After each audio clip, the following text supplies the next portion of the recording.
Je voudrais particulièrement exprimer mes enthousiastes mots de bienvenue à notre bienveillante vidéo. Merci d'avoir donné de votre précieux temps pour être ici, pour être au rendez-vous. Par la même occasion, je vous souhaite une très bonne vidéo au sein de notre chaîne.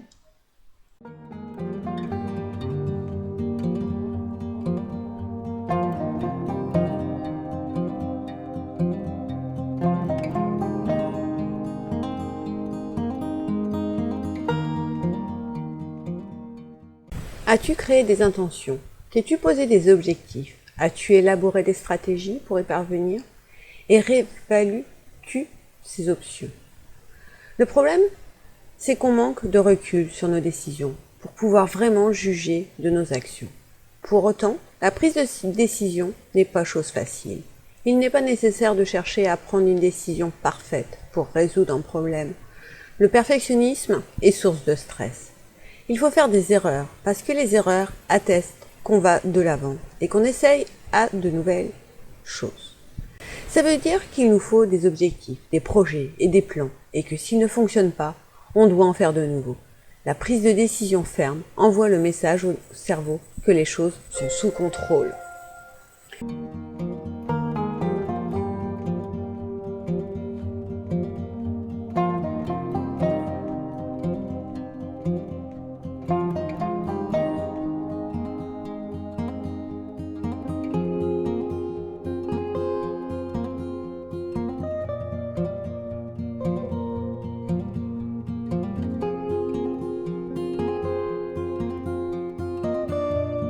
Une décision suffisamment bonne est presque toujours suffisamment bonne dans les faits. Par ailleurs, l'action de décider augmente le plaisir ressenti. La prise de décision induit un changement dans les circuits de l'attention et dans la manière dont on se sent par rapport au problème. Nous nous sentons plus heureux quand ce qui nous arrive de bien est consécutif à une décision que nous avons prise et des actions que nous avons entreprises que lorsque ces événements heureux nous arrivent par chance ou par l'intermédiaire de l'action d'autres personnes.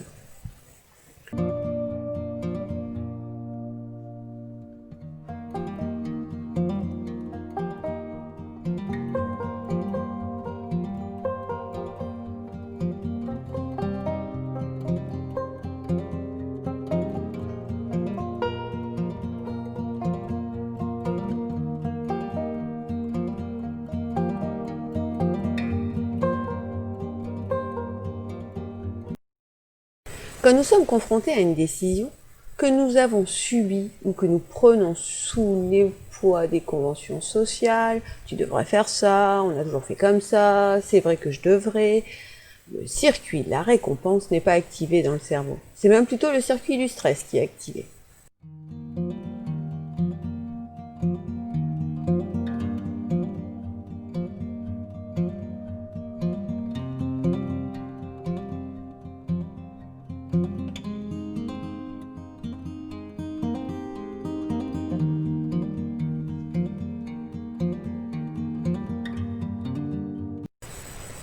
La bonne voie est vivante quand elle est associée à une éthique, dans une dynamique de vision, de parole, de pensée, de moyens d'action et d'efforts justes.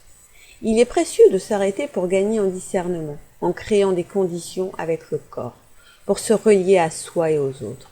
Votre voie ne vise pas à calmer, mais à des vertus pacifiantes et permet de vivre ce qui se passe autour de soi et en soi, les sensations, les émotions, les pensées, afin de mieux appréhender les messages de votre environnement et du corps et de se mettre à leur écoute.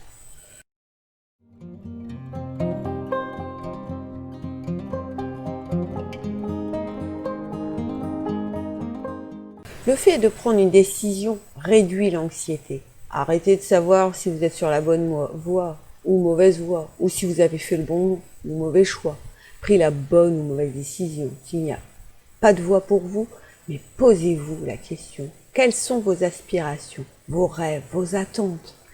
S'il n'y a pas de chemin, c'est à vous de le créer et de vous tourner vers une voie dont vous n'avez jamais encore envisagé.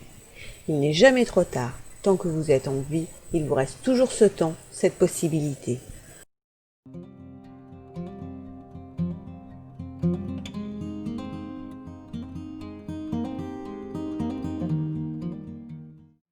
comment sait-on qu'on est sur la bonne voie? Écoute-toi, écoute tes émotions. Tu dois le sentir dans tes tripes. Et si tu as un but, tu as de l'énergie, tu es heureux alors. Tu es en effet sur la bonne voie.